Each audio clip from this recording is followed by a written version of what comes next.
الحمدللہ رب العالمین الصلاۃ والسلام علی رسولہ الامین وآلہ واصحابہ اجمعین والعاقبۃ للمتقین۔ قابل احترام خواتین و حضرات، السلام علیکم ورحمۃ اللہ وبرکاتہ۔ اعوذ باللہ من الشیطان الرجیم، بسم اللہ الرحمن الرحیم۔ کہا یا عین صاد ذکر رحمت ربک عبدہ زکریا اذ نادى ربه نداء خفيا قال ربي إني وهن العظم مني واشتعل الرأس شيبا ولم أكن بدعائك ربي شقيا۔ صدق اللہ مولانا العظیم۔ سورۃ المریم کی ابتدائی آیات تلاوت کی ہیں۔ شروع میں تو حروف مقطعات ہیں، اور یہ حروف مقطعات ذرا زیادہ ہی ہیں، 5 عدد ہیں۔ کا، ہ، یا، عین، صاد۔ چونکہ میرا ایمان ہے اللہ کی، یہ اللہ کا کلام ہے، اس لیے میرے کھاتے میں 50 نیکیاں لکھی گئی ہیں، اور سننے والوں کا بھی یقیناً ایمان ہے اس پر، ان کے کھاتے میں سننے کے سبب بھی یہ نیکیاں لکھی گئی ہیں۔ دوسری آیت میں اللہ فرما رہا ہے، ذکر ہے اس رحمت کا جو اے نبی صلی اللہ علیہ وسلم آپ کے رب نے اپنے بندے پر، اپنے عبد پر، زکریا پر کی تھی، جب انہوں نے اپنے رب کو چپ کے پکارا اور کہنے لگے کہ اے میرے پروردگار، میری ہڈیاں گھل گئی ہیں اور سر بڑھاپے کے سے بھڑک اٹھا، یعنی سفیدی سے بھڑک اٹھا ہے، لیکن میں تجھ سے دعا مانگ کر کبھی بھی نامراد نہیں رہا۔ یہاں تک میں نے 4 آیتیں تلاوت کی اور ترجمہ آپ نے سنا۔ کل 15ویں پارے میں ہم نے سورۃ الکہف کا آخری جو سوال تھا، یسألونک عن ذی القرنین، حضرت ذی القرنین کے بارے میں ہم نے بات کر لی تھی۔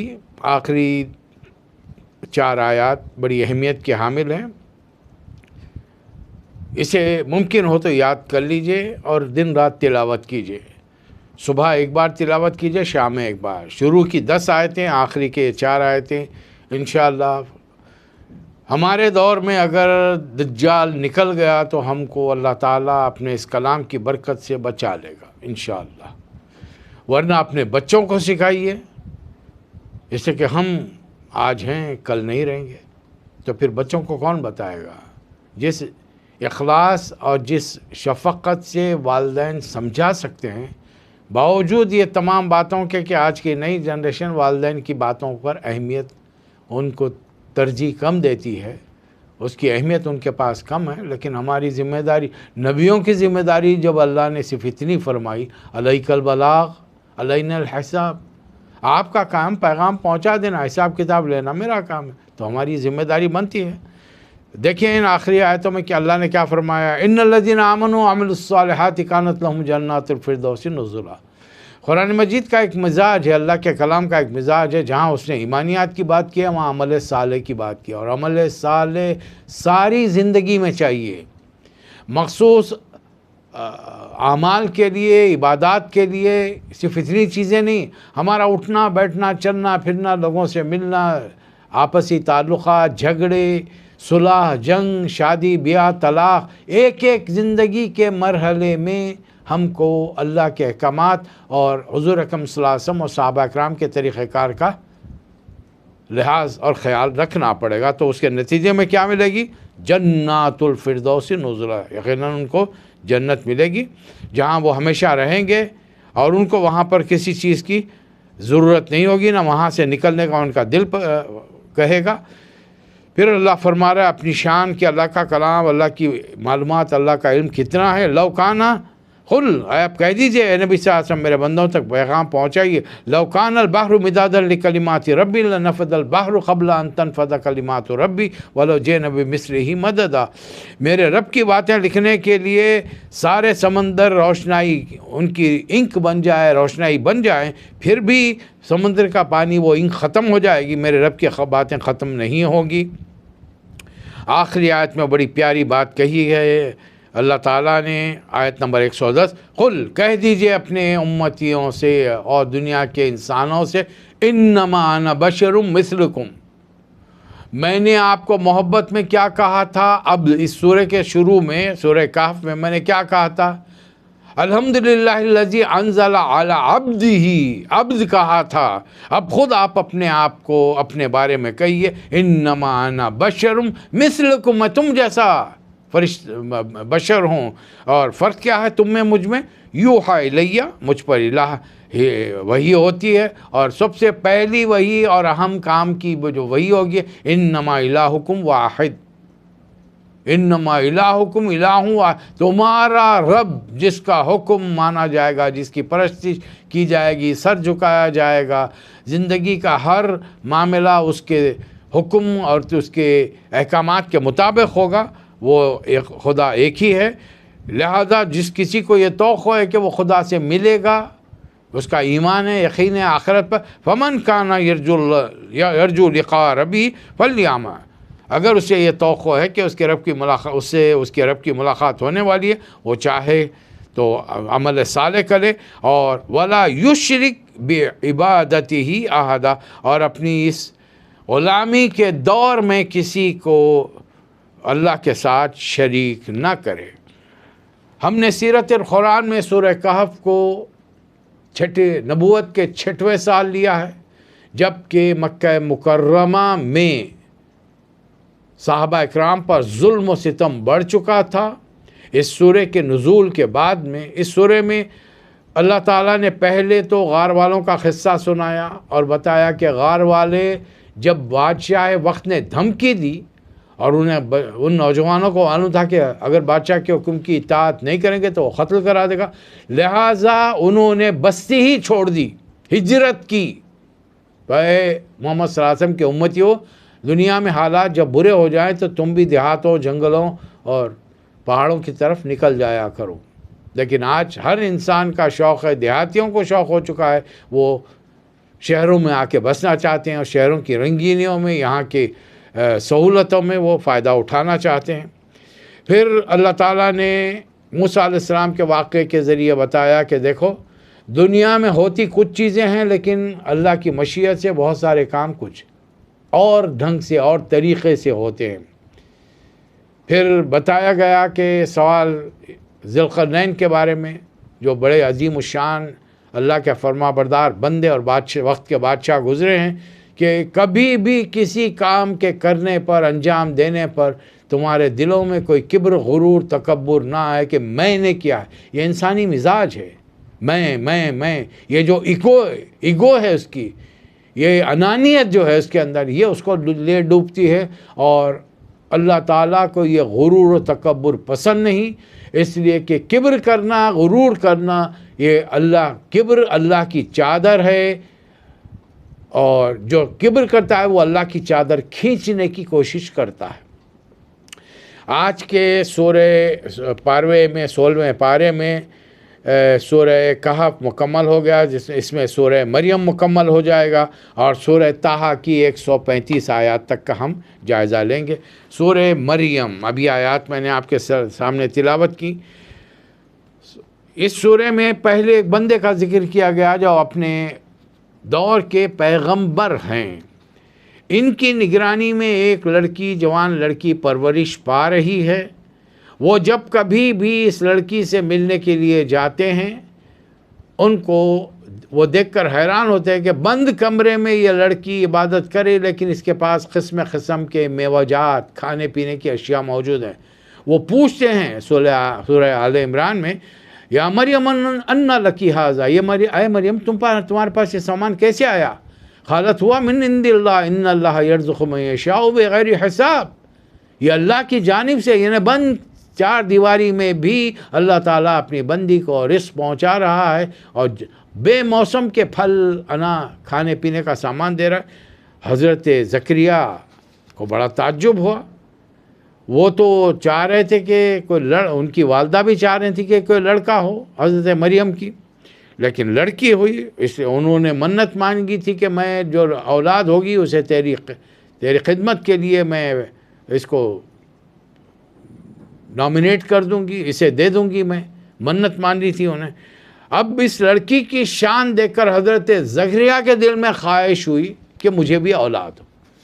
حالانکہ وہ اپنی جسمانی کیفیت کا حال خود بیان کر رہے ہیں، انی وہن العظم منی، میں اتنا بوڑھا ہو گیا ہوں کہ میری ہڈیاں کمزور ہو گئی ہیں، ہڈیاں گھل گئی ہیں، اور میرے سر کے بال سفیدی کی وجہ سے بھڑک اٹھے ہیں، لیکن میں تیرا وہ بندہ ہوں کہ جس کو یقین کامل ہے کہ جب دعا کی جاتی ہے تو اے رب تو قبول کرتا ہے، اور میں یہ دعا اس لیے کر رہا ہوں کہ مجھے اپنے پیچھے اپنے بھائی بندوں کا، اپنی قوم کی برائیوں کا خوف ہے، اور میرے ساتھ کمزوری ہے، وہ کانت امراتی آخرہ، میری بیوی بانجھ ہے، لہٰذا تو مجھے اپنے فضل سے ایک وارث عطا فرما جو تیرا پسندیدہ بن، اور اس کو اپنا پسندیدہ بندہ بنا۔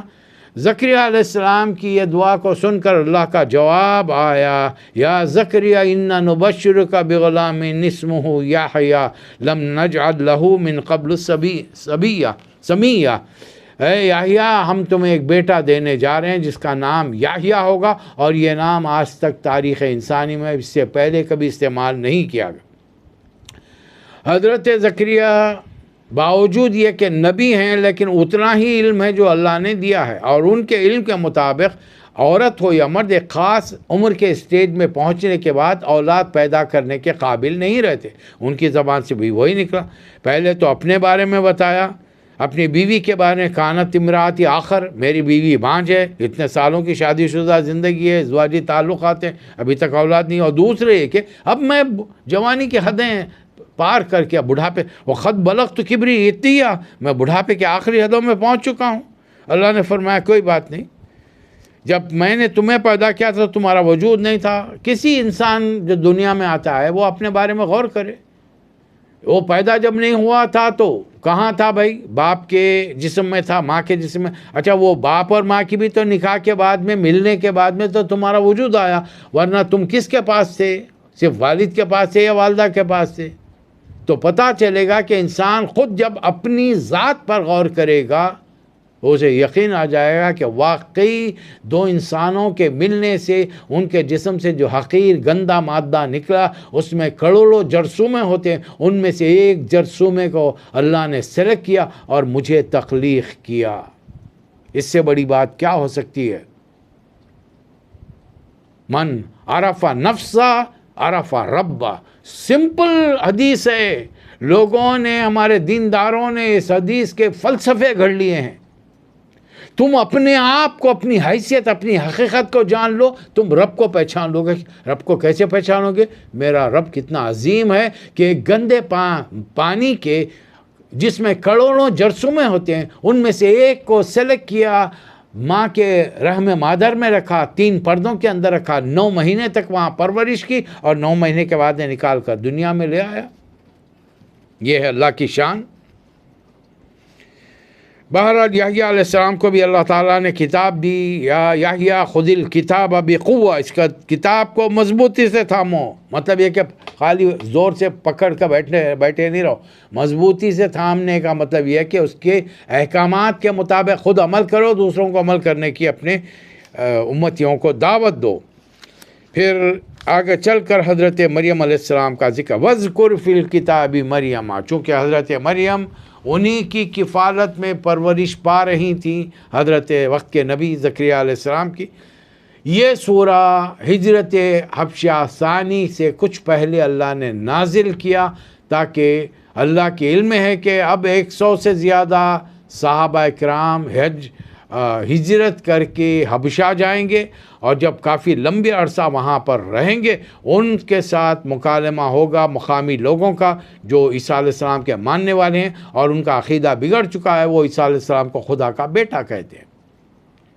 اب جب وہ ان سے پوچھیں گے کہ بھئی تمہارا عقیدہ کیا ہے عیسیٰ، تم تو اپنے نبی محمد صلی اللہ علیہ وسلم کو نبی کہتے ہو، ہمارے ہاں بھی نبی آئے لیکن ہم نے ان کو خدا کا بیٹا بنا لیا، تم اپنے ان کے بارے میں، عیسیٰ علیہ السلام کے بارے میں کیا کہتے ہو؟ تو پھر ان کو بتانا پڑے گا۔ اس لیے مریم علیہ السلام کا قصہ وہاں پر ہے، جب وہ عبادت گاہ میں تھیں اور ایک مشرق کی طرف شرقی جانب گوشہ ڈال کر، پردہ ڈال کر بیٹھی ہوئی تھی، اللہ تعالیٰ نے اپنے فرشتے جبرائیل کو بھیجا جو ایک مکمل انسان کی شکل میں آئے، حضرت مریم نے جب ان سے کہا دیکھا تو کہنے لگی انی اعوذ بالرحمن منک ان کنت تقیہ.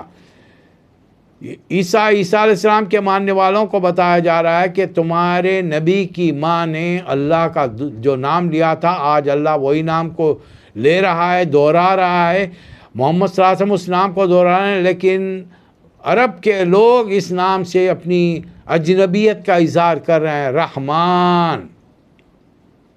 وہ کہنے پر مصر ہیں کہ ہم اللہم ہی کہیں گے، اللہ کہیں گے، رحمان نہیں کہیں گے. اسی لیے اللہ تعالیٰ فرما رہا ہے خلد اللہ عبد الرحمن، چاہے تم اللہ پکارو یا سورہ بنی اسرائیل کی آخری آیتوں میں آیا ہے یہاں پر.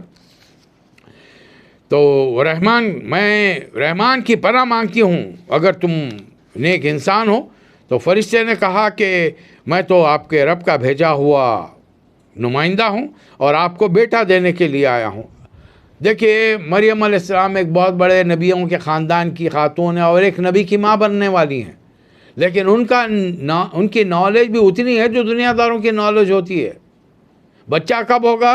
یا تو لڑکا لڑکی عورت مرد نکاح کے ذریعے آپس میں ملیں یا بالجبر یہ کام ہو. تو دونوں صورتوں میں عورت اور مرد کا ملنا ضروری ہے. اس لیے حضرت مریم کیا کہتی ہیں؟ قالت انا یکون لی ولد انا یکون لی غلام، مجھے غلام کیسا ہوگا، لڑکا کیسا ہوگا. ولم یمسسنی بشر، کسی نے مجھے برائی سے یعنی میں نے نکاح نہیں کیا کہ کوئی مرد مجھے چھوئے. ولم اکو بغیہ، نہ میں کوئی بری عورت ہوں کسی مرد کے ساتھ میں نے غیر ضروری تعلقات رکھے. فرشتے نے جواب دیا یہ تمہارے رب کا حکم ہے، یہ کام ہو کر رہے گا.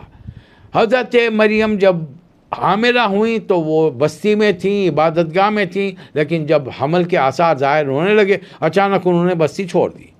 کئی مہینے بستی کے باہر رہیں، دور کے علاقے میں چلی گئیں. اب جب ولادت کا وقت آیا تو عموماً شادی شدہ لڑکیاں جب ولادت کے مرحلے سے گزرتی ہیں تو خوش ہوتی ہیں کہ ہم بھی ماں بننے والی ہیں، اور لوگوں کی زبانیں بھی بند ہو جائیں گی جو آئے دن طنز کر کے سوال کرتے پوچھتے ہیں کیا ہوا، بیٹا ہوا، بیٹی ہوئی، ہوا نہیں ہوا تو کیوں اتنی دیر ہو رہی. یہ جو الٹے سیدھے سوالات ہیں اس سے میں بچ جاؤں گی. اور ولادت جب ہو گئی تو لیکن حضرت مریم کے منہ سے یا لیتنی مت قبل ھذا وکنت نسیا منسیا، کاش میں اس سے پہلے مر جاتی اور میرا نام و نشان مٹ جاتا. کیوں کہا حضرت مریم نے ایسا؟ اس لیے کہ پیغمبری گھرانے کی بیٹی ہیں اور ان سے کوئی غلطی نہیں ہوئی، نکاح ہوا نہیں کہ مرد موجود ہوتا، شوہر موجود ہوتا اور بغیر نکاح کی اولاد ہوئی تو دنیا والے کیا کہیں گے. تو ان کی زبان سے یہ کلمات نکلے. فرشتے نے دور کھڑے رہ کر آواز لگائی اور فرمایا، کہنے لگا اللہ تحزنی قد جعل ربک تحتک سریہ، تم غم مت کرو، تمہارے رب نے تمہارے بازو سے ایک چشمہ بہایا ہے، تمہارے بازو میں ایک درخت بھی ہے، کھجور کا درخت کو ہلاؤ، اوپر سے تازہ تر کھجوریں ٹپکیں گی، کھجور کھاؤ، پانی پیو. اسی لیے کہا گیا ہے کہ بچے جو پیدا ہوتے ہیں تو تیرنی کی جائے، اور جس عورت کی ولادت ہوتی ہے اسے کھجور کھلایا جائے، پانی پلایا جائے. اور جب 1-2 دن میں طبیعت ٹھیک ہو گئی تو فرشتے نے بتا دیا کہ جیسی طبیعت تمہاری ٹھیک ہو جائے گی اس بچے کو لے کر چل پڑو، راستے میں اگر کوئی ملے تو صرف ایک ہی اشارے سے ایک بات کہنا، انی نظرت للرحمن صوما فلن اکلم اليوم انسیہ، میں نے رحمان کے نام کا روزہ رکھا ہے، اب میں آج کسی سے بات نہیں کروں گی. اب اس بچے کو لے کر اللہ نے حکم دیا پھر بستی کی طرف جاؤ. پوری بستی جنگل کی آگ کی طرح یہ خبر پھیلی کہ وہ لڑکی نبیوں کے خاندان کی ایک بچے کو لے کر آئی ہے. تو ایک ہنگامہ پوری بستی میں مچ گیا. لوگوں کو طنز و تان کرنے کا موقع مل گیا کہ دیکھو بڑے دیندار بنتے تھے، بڑے نیک شریف بنتے تھے، دیکھو کیا ہوا، تمہارے گھر کی جوان لڑکی ہم جانتے ہیں اس کا کوئی شوہر نہیں ہے، اس کا نکاح نہیں ہوا، پھر ایک بچے کو لے کر آ رہی ہے. تو کہاں پوری قوم جمع ہو گئی اور قوم سے قالوا یا مریم لقد جئتی شیئا فریہ، اے ہارون کی بہن تم نے بڑا پاک